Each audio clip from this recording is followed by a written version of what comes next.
Welcome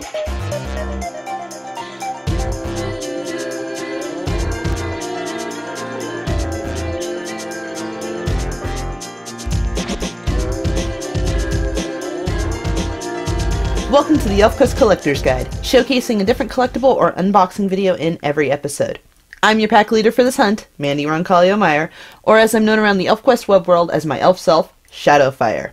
Today, we're going to be talking about the art of ElfQuest, first in a three-part series about the art book set that was funded by Kickstarter. The Art of ElfQuest is the first in a set of 3 books published by Flesk Publications. Between the 3 books, the other 2 being The Art of the Story of ElfQuest and The Line of Beauty, The Art of Wendy Pini, there are over 900 pages of wonderful Wendy Pini artwork and personal stories. This set was funded by 663 backers on Kickstarter in September of 2015, who raised an astonishing $134,293 to make these gorgeous books a reality. I myself was actually one of the backers for this amazing set, and therefore I received all 3 books in their deluxe format, each one containing 16 additional pages than their standard trade edition counterparts. Everyone that backed the project on Kickstarter also received some other exclusive goodies, and I'll try to show those later on in the episode, but I might have to pull them off of my walls to show them to you guys, so I'll see what I can do about showing you some of them, but not all of them. The Art of ElfQuest, as well as the other 2 books in this set, are just filled to the brim with exclusive content and exclusive commentary straight from Wendy and Richard Pini themselves. Over the years, Richard Pini has meticulously preserved and saved almost all of Wendy Pini's artwork, dating all the way back to a piece she did when she was only 2 years old, which can actually be seen in one of the other books. This book and the other 2 in this set contain high-quality scans of that original artwork. Absolutely beautiful. Richard was able to collect over 300 pages for this book alone, which primarily consists of the artwork found throughout the original quest, including the original Warp Graphics covers. You can watch my video to see those covers by clicking the card right up here. Richard himself poured a lot of his own head, hands, and heart into this set, so I highly recommend getting it for yourself, even if it's just the trade edition. Unfortunately, the Kickstarter exclusive extras are no longer readily available to the public, but they can occasionally be found on either eBay or the ElfQuest Collectors Unite group over on Facebook. You can, however, still currently order the trade edition of this book straight from Flesk Publications for $50, or from the ElfQuest eBay shop for $100. Or you can get the deluxe editions from Flesk Publications for $100, or from the ElfQuest eBay shop for $150. All deluxe editions of these books are limited to only 500 copies each. They come in a gorgeous slipcase with a beautiful print. All copies ordered from the ElfQuest eBay shop come autographed. The deluxe editions actually come double autographed, and they come directly from ElfPop, Richard Pini himself. If you would like to order either the deluxe or the trade edition of this book from the ElfQuest eBay shop, as always, I will make sure there's some helpful links down in the video description below. Okie dokie, that's enough details. Let's get to checking out the inside of this fantabulous book. So, as I mentioned, all deluxe editions come in a wonderful slipcase, just like this. Now guys, unfortunately, I had my slipcased edition sitting right here. This is where it lives. You've probably seen it in the background of my videos. And if you notice, I have some framed pictures up on the wall. I didn't have them up there very well at first. One of them fell, and I now have a permanent little ding right there in my slipcase for my deluxe edition. So, whatever, adds a little character. This is obviously my book now, isn't it? Anyway, guys, so comes in a beautiful slipcase. We slip it on out, and we've got this gorgeous cover. We've got this gorgeous image of Cutter right here. This has been used a couple times for, it was on a t-shirt, and I think it was on a couple of the embossed book covers and things like that. So, set the slipcase aside, and we have this gorgeous, big, hefty, hardbound piece of artwork. Like, this whole book is one chunk of artwork as far as I'm concerned, guys. So, we open the first page, and there we go. We get our first piece of art. Well, I guess you could say maybe our third piece of art, because we've got the slipcase, then we've got the cover, and now we've got the inside cover. So look at that, guys. Inside cover, and we've already got 3 pieces of artwork to look at. So you can tell this is going to be a good set. So here we've got classic wolf riders just as they are riding their wolves and howling. just like at the beginning of the original quest. This isn't actually an image from any of the issues. This was a image from some of the centerfolds that came out in some of the issues for a while there, but I think that's picking it up on the camera, but you guys can kind of see all the wolf riders there riding their wolves and howling the happy wolf rider life. So then we turn the page and we've got a page that is special to the deluxe editions, because this is the page that is actually signed and numbered on every deluxe edition book. So you look, you got this gorgeous image of Skywise there, and then down below you've got the signatures and the book number. Mine is number 281. Now, if you were able to order the books on Kickstarter and you pre-ordered all 3 books at the same time, you actually got a set that had matching numbers. So all 3 of my books are number 281. So then we move on into the book, and we've got just some gorgeous artwork to begin with. This was actually artwork that was done for the, I'll pull it over off of my collection real quick, for the German Rosebud Gallery bookmark. So that's a very cool piece of artwork, very nice piece of Cutter and Lita. I'll show that bookmark again sometime in a video, and an actual showcase for that bookmark when I do my research on it. But then also I would like to point out, if you guys look along the sidebar here on nearly every page, it might even be every page, there are these nifty little add-in little captions from Wendy and Richard themselves, and it's really entertaining to read. It's almost like you're getting to sit there and read through the book with Wendy and Richard sitting there next to you, kind of joking and being like, oh yeah, I remember the good old times, this is what happened when we were doing that. So make sure if you get the book you read the little sidebars, because they're entertaining and they're fun little reads, because they're straight from Wendy and Richard. Oh, look at that, guys. Look at that. I mean, just like, look, we're only, what, 5 pages in? Not even, like, into the actual meat of the story of the book. Not the story, there's no story in it, but we're not even into the meat of the book yet, and we've had so much artwork just thrown at us. This video is going to be long at this rate, guys. But check that out. More just gorgeous ElfQuest artwork. Again, this book is just filled to the brim, just dripping with gorgeous ElfQuest artwork, mainly from the original quest. So, contents page. Who cares about a contents page? So then we open up, and we've got a nice little introduction by John Flesk. And again, we've got the commentary along the sides, and some little blurbs about the pictures that are shown. The first section of images is actually the early years. This is all pre-ElfQuest artwork. Some very lovely ladies that Wendy has drawn, very powerful women. I'm sure you guys know Wendy is amazing at drawing powerful women. And it goes all the way back to before ElfQuest, guys. It goes all the way back. Beautiful stuff. Beautiful. And then, of course, we dig right into pre-publishing ElfQuest stuff. This stuff, guys, is really kind of interesting to see. Like, right here, this is a great one, because it shows Lita, but it shows that they originally had 2 sons instead of Ember and Suntop. Does it say what their names are right here? No, but I think it does on a different page. But, yeah, so originally, Cutter and Lita had 2 sons instead of a son and daughter, and sometime before the original quest actually hit publication, that idea changed. Here's where they talk about the 2 different sons. It was Starjumper, which we all know became one of the wolf names instead. That's Skywise's wolf. Used to be. And Quickblade, which to me, that name just sounds too much like a Bakshi name, and if you look at his outfit, he looks very much like a Bakshi elf, and I'm not going to touch that subject because I know that's a little bit of a sore subject. Moving right along, we've just got some quick character outlines for the different main characters. Of course, we've got Skywise and Lita, just kind of to give publishers an idea, I believe this was for, or maybe this was even just for Wendy and Richard's own references. But just a quick outline about the character, their physical descriptions and personalities and things like that. You can almost use this to maybe transcribe the character into D&D characters if you guys are into that. Which, yes, I know, there is RPGs. There's already been a section in I think it was Dragon Magazine, where they had ElfQuest characters. I know.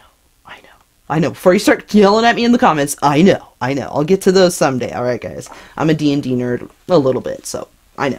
Now, of course, you guys know how much of a Winnowill fan I am, and here's some early artwork of what she might have looked like. Personally, I'm glad Wendy changed her mind because I like how Winnowill looks now. This Winnowill, just, I don't know, she looks a little bit too angsty teenager for my tastes. Right here we can see some original artwork for what Tildak might have ended up looking like. And I'm going to have to start just flipping more pages instead of trying to show you guys every single page, because I don't want to show you every page in this book. I want you guys to go pick it up for yourself, of course, so that you can see it. But, so it's going to hurt, but I'm going to skip pages. Ugh, okay. Oh, look at that. And we skipped right to some cool pages anyway. Look at that. No matter what you do, guys, you can flip to any page in this book and it'll be gorgeous. So here we get into the actual Warp Graphics magazine-sized edition covers. On one side we'd have the front cover, and on the other side we have the back cover. We just continue on, and there we have Winnowill. You know, you guys, you know, whenever I see Winnowill, I gotta point her out. What's that? You ask me. What? Why I like Winnowill? I just like villains, and she's quite the elegant one, I will say. I don't even know if you can call her a villain. Like, there's times where you're almost sympathetic for Winnowill, at least I am, because, man, she just kind of went crazy, and that's not her fault. She just got trapped, and she went stagnant, and then she tried to find ways so that she wasn't stagnant, and it drove her insane, okay, guys? Jeez, why you gotta be so judgmental of Winnowill? Okay, that's enough of that. I'm joking, guys. No, really, Winnowill is one of my favorite characters. I don't necessarily sympathize with her because I know she's very, very bad. But I don't know. There's something about her how she's elegant. She's very dark, but yet she's got the pale skin, very kind of gothic-like. I don't know. I've just always loved Winnowill. She's gorgeous, and she's like my number one. Other than Moonshade. You know I've got Moonshade. I've got my number one good guy and my number one bad guy. We've got my number one bad guy, obviously, is Winnowill, and we got my number one good guy is Moonshade. But that's enough of that. Let's move on. Let's keep talking. Let's look at more pages, see what else we've got. So, still just going through Warp Graphics pages. There's a lot of Warp Graphics covers, so they take up a lot of pages throughout the beginning of the book. As some of you may know, and many of you may not know, ElfQuest is the only series to ever be published by the top 3 comic book publishers. That's right, guys. It's been published by Marvel, it's been published by DC, and now it's being published by Dark Horse Comics. So, there you go, guys. Nifty little tidbit for you. ElfQuest has been the only comic to be published by the top 3 comic book publishers. Pretty cool. Moving right along, we get into the Siege at Blue Mountain covers. Some more beautiful work. You can really see how Wendy, how her artwork changed a little bit, how it evolved a little bit from the original quest. I can't even exactly put my finger on how, but you can just see how her artwork evolves over the years, and just, it gets better and better, in my opinion. Like, it's always gorgeous, but as time goes on, it gets better. But that makes sense. With more practice, you know, practice makes perfect. And just moving on to more covers, then we've got some from the Hidden Years. I love this cover. It's always been a great one. Defiant Ember standing up to her chief father's cutters. I always love the she's like got this like pouty, defiant chin going on. You tell him, Ember. Then we've got some of the covers of the more like books that came out. They weren't so much individual comic issues as they were actual like full graphic novel books. And that is Searcher and the Sword and the Discovery. Again, just you can see once again how Wendy's artwork evolved. It got even better. The colors got brighter. The lines got sharper. Of course, this might have been, I can't remember for sure. Yep, this is right when the digital era started, so that's really when she could start getting those real crisp colors and lines. So, beautiful stuff, guys. Beautiful stuff. And then, of course, what comes after the Discovery? But the Final Quest. Now, guys, this shows not all the covers of Final Quest. It goes up to that one right there, which is the cover for Final Quest number 9. That's as far as we get to see in this book, because that's as far as the Final Quest had been published when these books were published.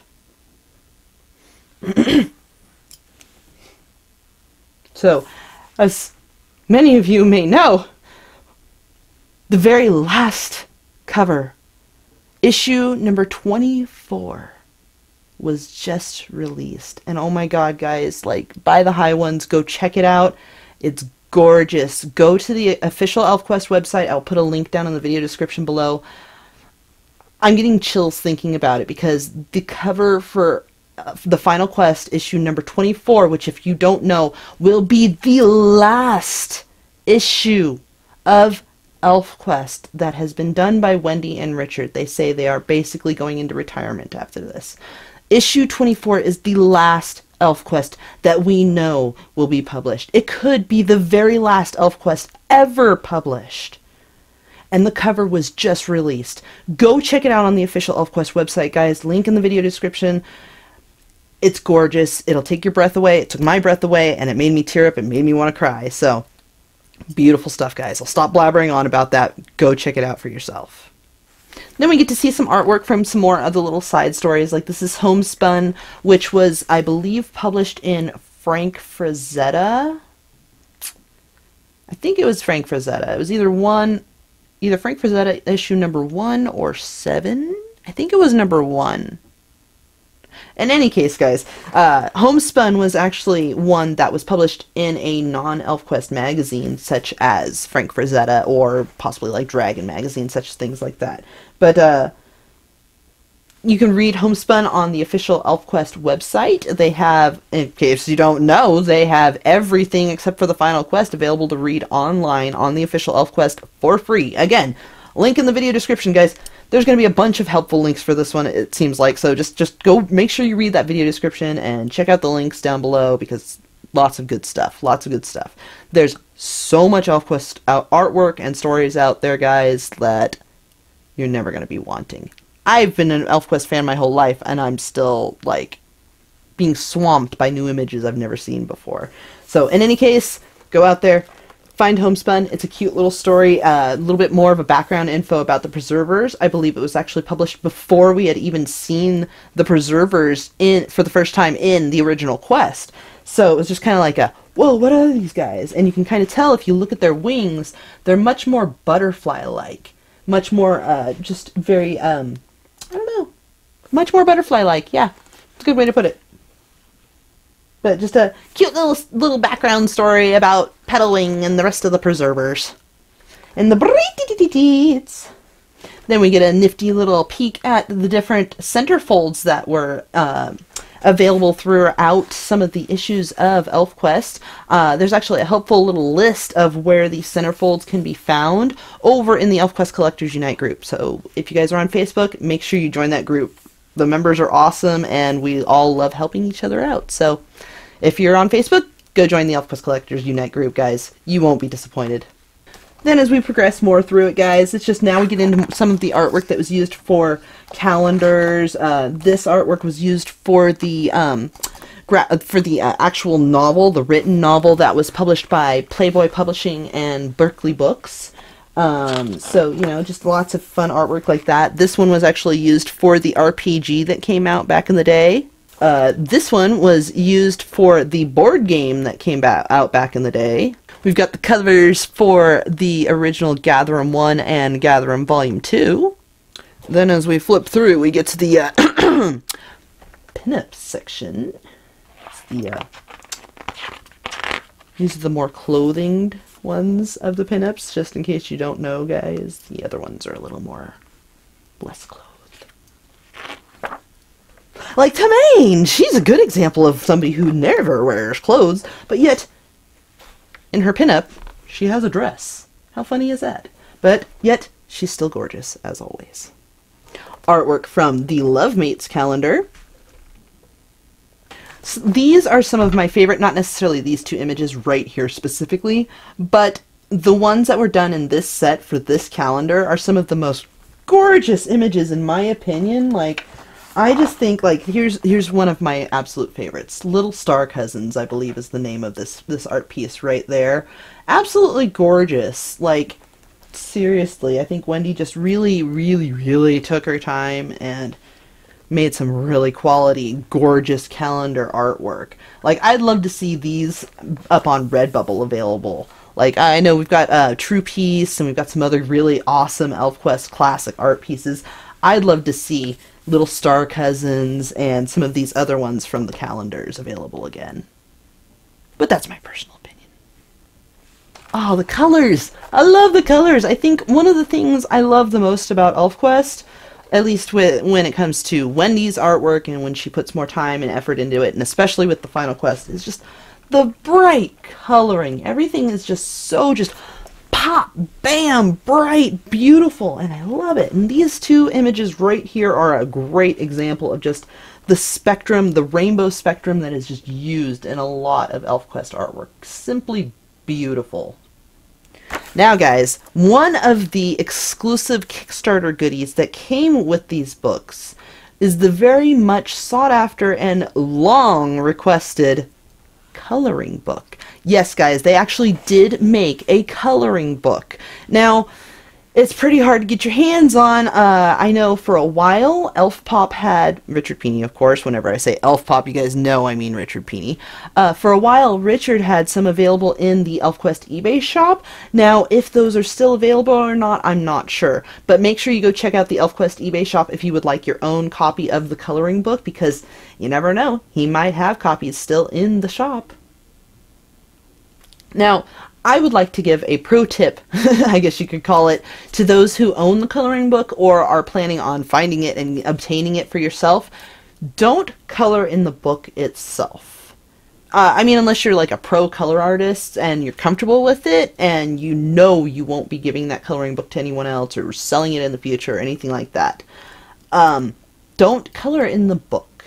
Make photocopies for yourself. Now, don't get any funky ideas of making photocopies and trying to sell it or give it away to anyone or anything like that. Make photocopies for yourself only, please. Or if you've got kids, you can make photocopies for them. And have fun coloring that way. Because then you can copy the pages over and over again. If you keep the book pristine, you've got an original, clean, crisp one to copy off of. And you can color it as many times as you want. You can practice, and then eventually, you could either color in the book and make the whole book like a beautiful hand-colored piece of artwork, or you could take those copies, make one that you've perfected and colored and really made just, oh, where you're happy with it, and you can frame it and put it up on your wall, and there you go. You've got your own personalized, personally colored piece of ElfQuest artwork. So, there's my pro tip, guys. Don't color in the coloring book, make copies. So, but anyway, back to the art of ElfQuest. We actually get a sneak peek of the coloring book pages that are in here. Now, I don't want to show them all off because I want to leave them a secret surprise for those of you who have the coloring book or are planning on getting it. So, I'll show a couple pages. Like, here's a great one.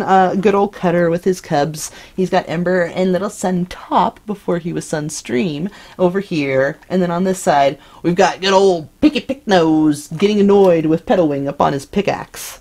Then after we get to see the pages from the coloring book, we get on to what was used in the art portfolios.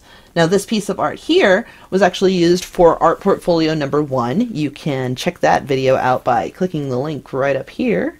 This piece of artwork has actually been used a couple times. It was also used on the cover of the Final Quest special sketch variant.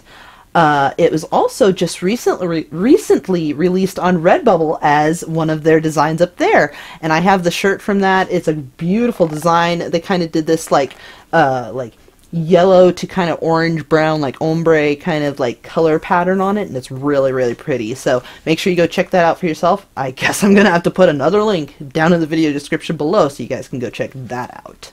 Here's a fun section. We're over halfway through the book now, guys. Hey, look at that. We're not taking too long, I don't think. This video might end up being an hour, but I don't, you know, that's not bad, right, guys? It's not going to be an hour. It might be half an hour, but it's not going to be an hour. In any case, let's get back to the book. We're a little over halfway through, and we get to these really awesome pages. It's labeled book illustrations, and it's basically a step-by-step, like each stage of pages that were put into ElfQuest. You get to see like the first kind of rough sketch, or I guess this would be the first rough sketch for this one, then a little bit more fleshed out, even more, a little bit finalized, and then the gorgeous final piece of artwork over there. So just kind of cool. You get to kind of see a piece almost as if you were sitting there watching Wendy work on it. You get to see like a step-by-step, like here it is, really rough, here it is a little bit nicer, here it is finalized. Very cool to see. So this is a really cool little section of the book. Early on, there was a possibility that ElfQuest was possibly going to have a newspaper comic strip, as well as the graphic novels and individual issues that were coming out. And I don't believe it was actually ever put into newspaper, but what's really cool is they included the newspaper strip in this book for you to read, and what's really cool is it's a story that's never been included. It's the story of Redlance getting captured before the original quest even begins.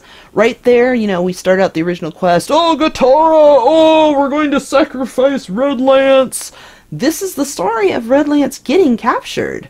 So it's just kind of cool because we never really get to find out exactly what happens. I mean, we get a vague picture. I mean, they say, oh, he was the best stag in all the forest. You should have seen him, Cutter. Oh, I don't care. You don't go out alone.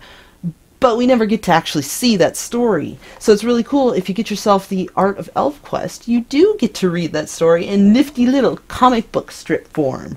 One of my favorite stories is actually not really that important to the ElfQuest world on a whole, but I love it because of the artwork and the meaning behind the story. And that is A Gift of Her Own. A Gift of Her Own is a story. It's actually a children's book that Wendy wrote. And it features a little human girl named Elmy. You can see her right down here. This is Elmy. And she wanders into the elves' hiding place. And she actually gets to meet Cutter. She gets to meet Ember and Suntop. She gets to meet Trinket, who's crying and whining like Trinket always is. And it's just a really wonderful little tale of a human girl getting to meet the elves in a peaceful, happy setting. And then coming to terms with herself and finding out that she really is like more powerful and better than she thought she was. Not like she has magic, but she comes into her own self-aware, appreciation by the end of the story. And it's just a really beautiful little story, and I highly recommend trying to find a copy of A Gift of Her Own over on eBay if you can. I can't remember for sure if ElfPop has any available in the ElfQuest eBay shop, but I know at the very least if he doesn't right now, he might in the future, so make sure you check back. And just check around on eBay because A Gift of Her Own is commonly found over there. I can't, off the top of my head, I can't think of what price it normally goes for, but I know it's not one of the really, really super expensive books. So if you'd like to get A Gift of Her Own, it is a children's book. My kids actually love this story. My daughter actually made her own maker necklace, just like how Elmy has her maker necklace in the story. So if you want to go get A Gift of Her Own, make sure you check out eBay for that because it is definitely worth getting. The artwork in it has its own really kind of rounded, really loving touch to it. I think they show it. Oh, look at this image. This was a beautiful one that's found in A Gift of Her Own. I absolutely love this image. And if I remember right, it's pretty much just kind of cut out in A Gift of Her Own. You don't get to see all this colored grass and all the trees and the shading back here. It's pretty much just that strip right there. And so what's cool about Art of ElfQuest is you get to see the entire piece of art. Anyway, what I was saying is somewhere in here is my absolute one of my absolute favorite images of Lita. There it is, right there. So beautiful. She's a wonderful mother, a wonderful healer, a kind, warm, calming force. Just beautiful, and that's exactly how Elmy feels when she meets Lita in A Gift of Her Own. She feels very calm and at peace, and almost like she just met like a goddess, because Lita is just so beautiful and so friendly and loving. And I'm gushing. I'm sorry, guys. I'll stop gushing. You know how much I love ElfQuest. I gotta gush about it when I can. But in any case, guys, A Gift of Her Own. Go check it out. Try to get a copy for yourself and read it to your kids if you got them, because they'll probably like the story too. Mine certainly do. This is a really cool section. It was done for the animated show, but it was Wendy kind of trying to draw out details and how-to of Cutter so that animators would have the look and feel down appropriately without making him look too cartoony or goofy or maybe even too vicious. But really kind of cool because, again, for aspiring artists, this is a nifty little kind of like cheat sheet almost. You can look through here and you can see there's different facial expressions for characters. Over here we've got different face shapes for the different females in the series. And examples of how their face shapes up with their eyes and their eyelashes. Here we've got appropriate sizes and proportions. We've got, this is a great one, different attitudes, different moods, emotions. Here we've got, you know, Cutter, we've got Skywise, Lita, and Rayek, just to kind of give you a great little tidbit, a little idea of how they would look if they're angry or sad. And it's just good stuff. Good stuff. I love it. This piece of artwork here, if you notice, is actually full of ladies, and that was actually used on a book that was called The Heroines Showcase, and it featured the ladies of ElfQuest. Now, I don't know if that's what this piece was drawn for. It's under the animated television series in the book, so I'm guessing that's what it was drawn for. But I just thought that was a nifty little tidbit. It was actually used for the Heroines Showcase, which is a nifty book that features all the wonderful women of ElfQuest. Here's a fun little section towards the end of the book. At the end of the Warp Graphics editions, they would have letter pages or possibly an ad, or sometimes they had these fun little cartoons that Wendy drew. They titled them A Day in the Lives, and it was basically the elves interacting with Wendy and Richard on a day-to-day, like, normal lifestyle basis, and I've just always thought they were funny. Like, here's one of a troll getting hit in the head as they're gardening out in the yard, and the neighbor's cat wrapped up around Richard's face because it's scared from the wolves. Oh, this one's great. I gotta get a zoom in on this one for you guys. Look at this one. It's so funny. It's Wendy vacuuming, and she gets Clearbrook's long braid caught in it. It is so funny. I've always loved that. But this one's pretty appropriate because it was just Halloween not too long ago, but some trick-or-treaters, and look who answers the door. I think I might be scared if Two-Edge, Picknose, and Winnow answered the door when I was trick-or-treating too. Now this one I'd like to talk about a little bit, because this piece right here actually is what got me back into collecting ElfQuest. Now let me tell you a little bit of a story, guys. Growing up, as I've mentioned before on my channel, I've been an ElfQuest fan since I was about 6 years old. My brother was a fan of ElfQuest. My best friend was a fan of ElfQuest. Eventually, I was able to get the set for myself by going to my local library and finding it on their free shelf. So I was able to take home all of the first 21 Warp Graphics magazine-sized editions from my library for free, and it was amazing. It was awesome. I had those editions up until my teenage years. When I was a teenager, I lost my home and everything that I grew up in, except for a few boxes of things that I was able to get. That included basically all of my childhood items, like all of my toys, all of my favorite items. All of my ElfQuest was gone. And during that period, I kind of lost touch with ElfQuest. I had more important things, oh my god, going on in my life than ElfQuest at the time, of course. As much of a fan as I am now, you guys know that life is more important, unfortunately. And I had a lot of things going on in life, and I just couldn't focus on trying to find my beloved ElfQuest anymore. Of course, I still loved it. Of course, I still had the story running through my head. I kept an eye out for it. I wanted it, and but I lost touch with my ElfQuest during my teenage years due to long story circumstances. I ended up having to move from state to state between California, Nevada, and then finally settling in Oregon. When I did finally settle in Oregon, I happened to be at a flea market one day, and I found a vendor that was selling the Marvel Epic editions.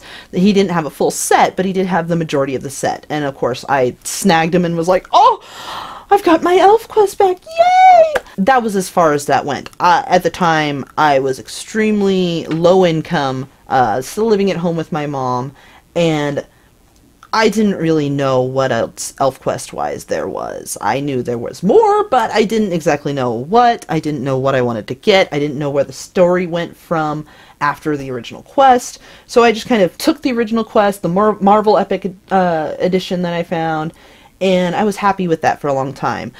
I tried to complete the set, of course, because I wanted the entire original quest, but I was just happy with owning just that. Skip forward a few years, and I'm able to get online, and I'm starting to build an online presence. I'm on Facebook for the first time, which you guys know was probably a dangerous move in my life. But got on Facebook, and I actually found Wendy and Richard Pini. Now, at the time, I was just a nerd, and I thought it was the most amazing thing, I still do, of course, that I found Wendy and Richard Pini on Facebook, and that Richard Pini asked me to friend him. Whoa! Mind blown, right, guys? Well, right around that time, I'm getting on Facebook. I find Wendy and Richard. I've got my Marvel epics. My ElfQuest love is starting to build. And I'm like, oh, what's out there? What's out there?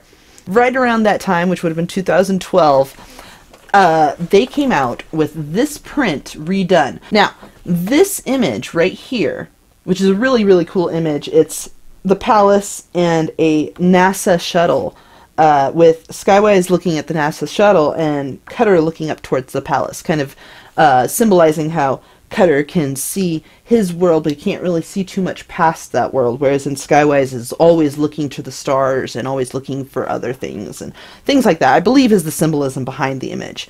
In any case, it was done as a personal gift by Wendy for Richard in 1989.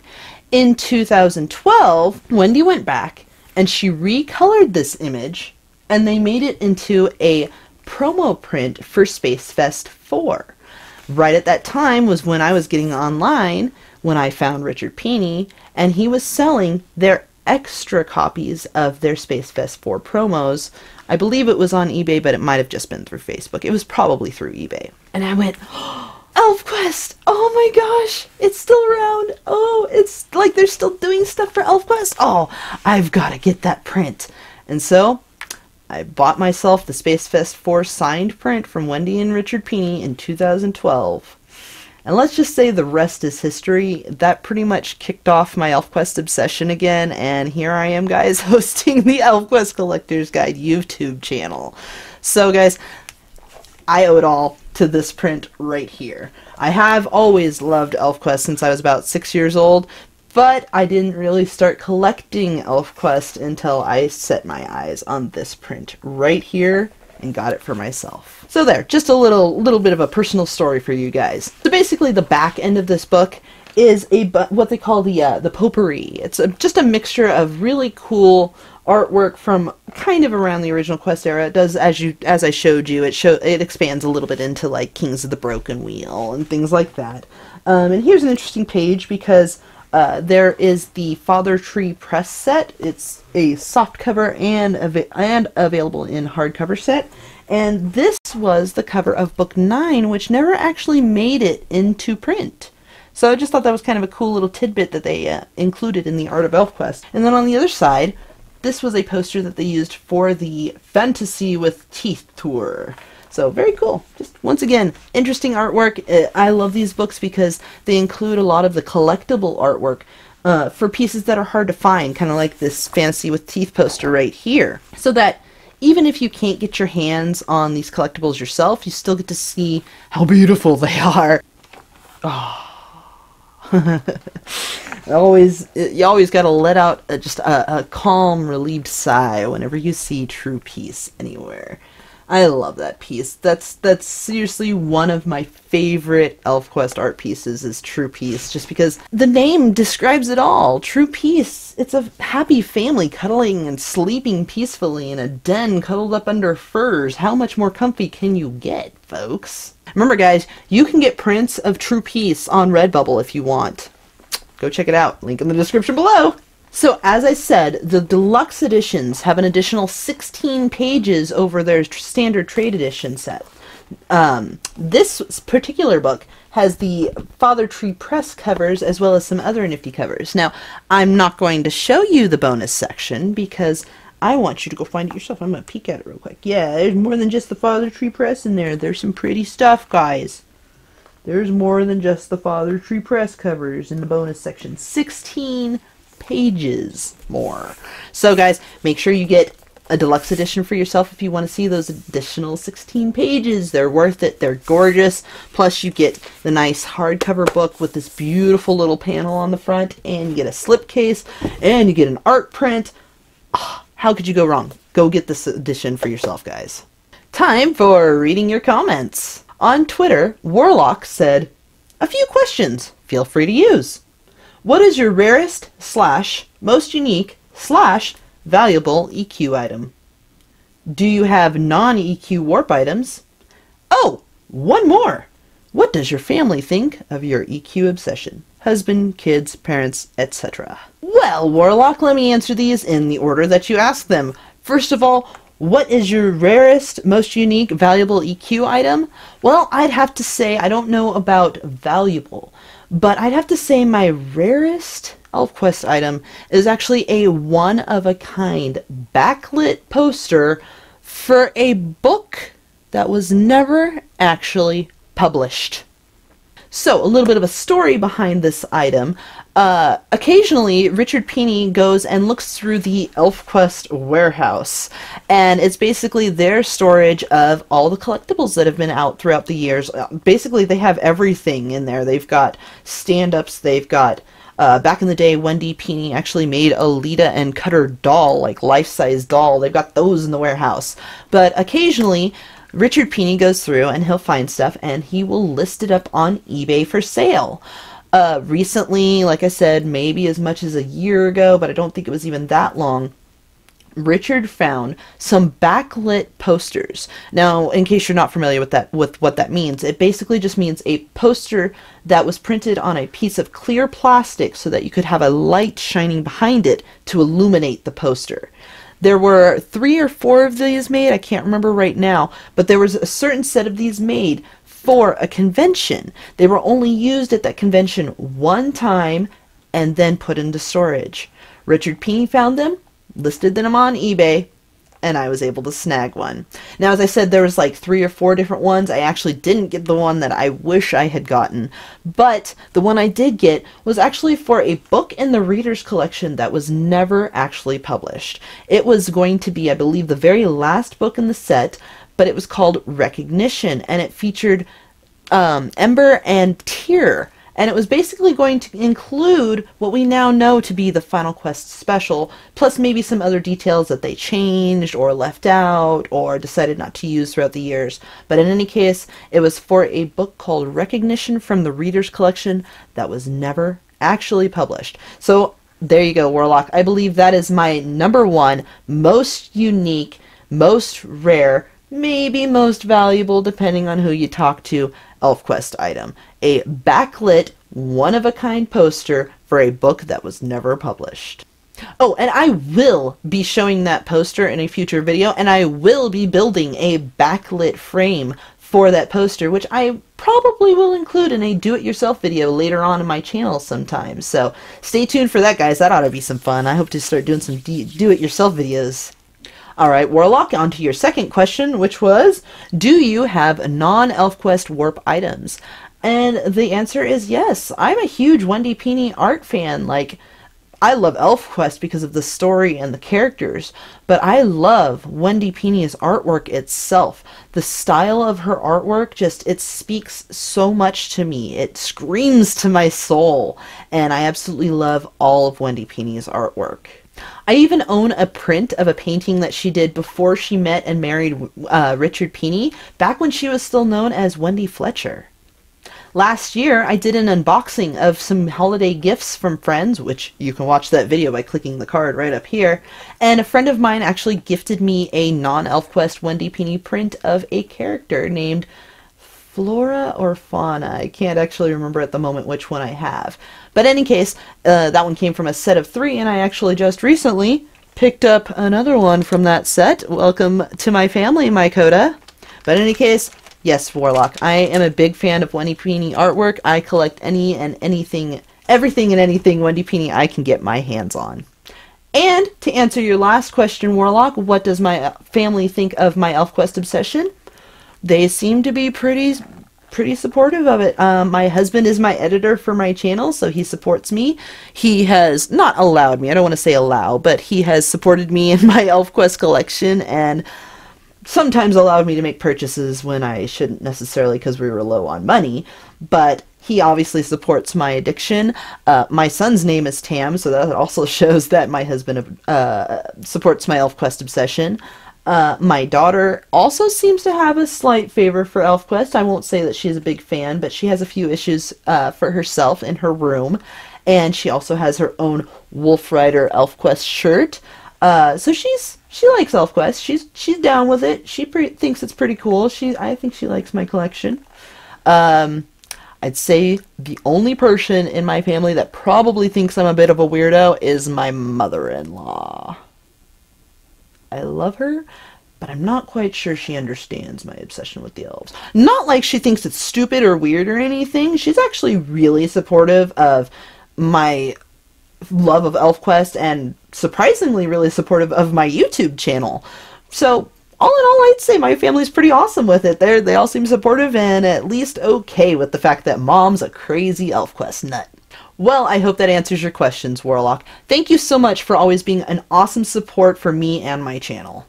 If you have any questions about ElfQuest, myself, or my channel, feel free to leave them down in the comments below and I will answer you in a reading your comments in the future. The next showcased item is going to be The Art of the Story of ElfQuest, the second book in the 3-book set that was published by Flesk Publications and backed by Kickstarter. As for the exclusive Kickstarter extras, again, as I said earlier, I didn't necessarily want to pull them all off of my walls to show them to you guys, but you can see them by checking out my unboxing video of the Line of Beauty, which you can see by checking out the card right up here. Until then, I will give you a little bit of a sneak peek. All Kickstarter backers received a set of 5 ElfQuest postcards. Yes, these are actual postcards, guys. If I were to take this out of the frame, the back is actually a postcard. It's got the line down the center, it's got the space for an address, a space for writing a note, a space for a stamp. Real postcards. So if any of you are pen pals or like to send postcards to people, check around on eBay, see if you can find the ElfQuest postcards. Some more items that were available to the Kickstarter backers were bookmarks. Now, this shows, the way I framed my bookmarks is I have 3 bookmarks here, and then I have 3 more of the bookmarks up here. They are not actually this tall. They split right there. That's where the split is that line right there. But in any case, this is the front of the bookmark, and then up here I showed the back of the bookmark, because on the back of the bookmark there was another piece of gorgeous artwork, and I just didn't feel like that needed to be covered up. I had to show that. So this is how I chose to display my bookmarks. Other than the postcards and the bookmarks, every Kickstarter backer also received an exclusive print with each one of the books, as well as an exclusive coloring book. I mentioned that earlier in the show, guys. The coloring book is extremely hard to find, extremely rare, and extremely sought after. If you want to get your own copy, check around on eBay and check around on the ElfQuest Collectors Unite group, because there are members that have been passing them around over there, because, you know, if you backed the Kickstarter at the top level, you got 3 copies of these books. If you did that, you also got 3 copies of all the Kickstarter goodies. So there are extras floating around, guys. You just gotta look around and find them. If you'd like to see all of the Kickstarter exclusive extra goodies in a little bit more detail and depth, make sure you check out my Line of Beauty unboxing video by clicking the card up there. Well, guys, that's it for this episode of the ElfQuest Collector's Guide. I hope you enjoyed the show, and I hope you learned some cool new info about items from our favorite series, ElfQuest. If you did enjoy the video, please make sure you hit that like button down there so that I know you enjoyed it. Make sure you also subscribe so that you'll know whenever I upload. And if you'd like to help my channel grow, please share my video and/or my channel on the social media platform of your choice. Don't forget to check the video description this time, guys. If I remember right, I said I was going to link like 5 or 6 different websites, all really helpful, all really awesome stuff. So make sure you check that video description below for more info and more fun stuff that you can get for yourself. Lastly, I just want to say a huge thank you to all of my viewers, all of my subscribers. My channel's been growing bigger than I thought it would get, and I am loving it. I'm having so much fun, and I can't wait to do bigger, better things with the channel and for you guys. Just remember, guys, if it wasn't for you watching and subscribing and liking, I wouldn't be doing this. So thank you guys so much. And until next time, shade in Sweetwater, and happy hunting.